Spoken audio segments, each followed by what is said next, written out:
Okay, in the last episode, pinag-usapan natin kung ano yung general requirements ng isang valid na kasal. Ngayon, sa video na to, pag-uusapan natin kung ano ang mga exemption sa marriage license requirement. Good morning, Pilipinas! Ako si Bacon Palacio and welcome back to the channel. Kung di mo pa ako nakikilala, gumagawa ako ng legal education videos tungkol sa Philippine law, law school, and the legal profession. Okay, sa administrative side ng exemption sa marriage license requirement, ang solemnizing officer ay dapat gumawa ng isang notarized affidavit. Doon sa affidavit ay isasalaysay niya doon na inalam niya yung edad at relasyon ng mga ikakasal. At inalam din niya na walang legal impediment to marry yung mga ikakasal.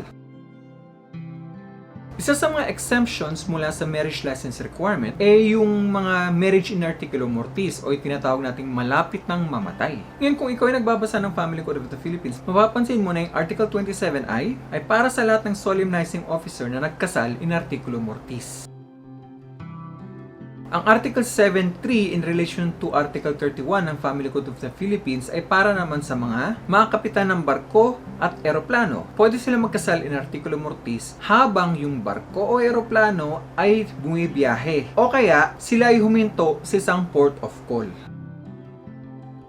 Samantala, ang Article 7.4 in relation to Article 32 ay para sa mga militar na may ranggong battalion commander pataas. Pwede siya magkasal ng artikulo mortis basta ito sa loob ng isang zone of military operation at wala yung chaplain na naka-assign doon sa unit. Ayon sa libro ni Justice Desiderio Horado, Civil Law Reviewer 2009 edition, citing Loria vs. Philip 104 Philippines 1, na ang kailangan lamang ng marriage in artikulo mortis ay naniniwala ang mga ikakasal at ang solemnizing officer na malapit ngang mamatay yung taong ikakasal. At hindi maapektuhan ang validity ng kasal kahit pa mabuhay yung mga kinasal in artikulo mortis. Hi! If nagustuhan ninyo ang content ko, please like this video and share this video sa inyong mga social media accounts at mag-subscribe na rin kayo para matulungan ninyong lumaki ang aking channel.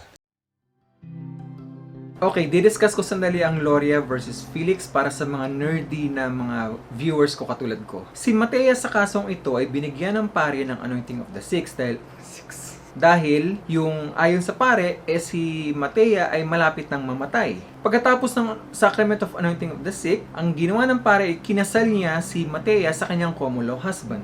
Ngunit pagkatapos ng kasal, nabuhay itong si Matea. Ang isa sa mga main issue sa kasong ito ay kung itong si Matea nga ba ay totoo ngang kinasal in articulo mortis, given the facts. Sinabi ng Korte Suprema ay, there is no doubt at all in the mind of this court that the priest solemnized the marriage in articulo mortis. Pagkatapos nun ay nilatag lang ng Korte Suprema kung ano yung testigo ng pare base sa kanyang obserbasyon sa kalagayan ni Matea. Ngayon, saan kinuha ni Justice Horado yung doktrina niya? Hindi naman sinabi ng Korte Suprema yung mga doktrina na yon. Ito ay isang perfect example na implied yung doktrina ng Supreme Court base sa kanilang discussion. Okay, nerd discussion done. At sa kaso din ni Loria versus Felix, sinabi din ng Supreme Court na hindi maapektuhan ang validity ng kasal kahit na hindi gumawa ng affidavit yung solemnizing officer na required ng Article 29 ng Family Code of the Philippines. Hindi ito essential or formal requirement na makikita mo sa Article 2 or 3 ng Family Code of the Philippines. Ano naman ngayon ang concept ng ratification of marital cohabitation? Ayon naman sa kaso ng Manzano versus Judge Sanchez, 406 Philippines 434 2001 in case, in relation to Article 34 of the Family Code of the Philippines, hindi kailangan ng marriage license ang mga lalaki at babae na ang mga magka-live-in or yung tinatawag nating common law spouses nang hindi bababa ng 5 taon. At sila ay walang legal impediments to marry nung oras na sila ay kinasal. At sila ay gumawa ng isang notarized affidavit kung saang sinaad nila ang mga bagay na to. Ang susunod naman na exemption ay para sa mga taong nakatira sa mga liblib na lugar. Para maging valid ang kanilang kasal ay dapat ang isa sa mga ikakasal ay nakatira sa isang lugar na walang pamamaraan ng transportasyon. At dahil sa kawalan ng transportasyon ay hindi siya makaharap doon sa local civil registrar. Kung may tanong ka, huwag kang mahiyang mag-comment sa baba. Sasagutin ko ang mga tanong mo.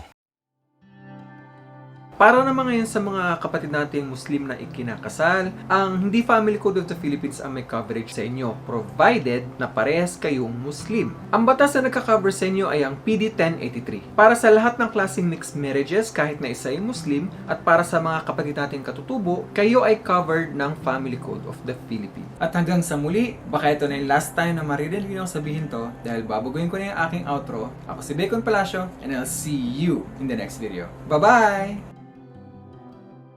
Pahabol, comment nyo sa baba kung kanino kinuha yung outro na yan.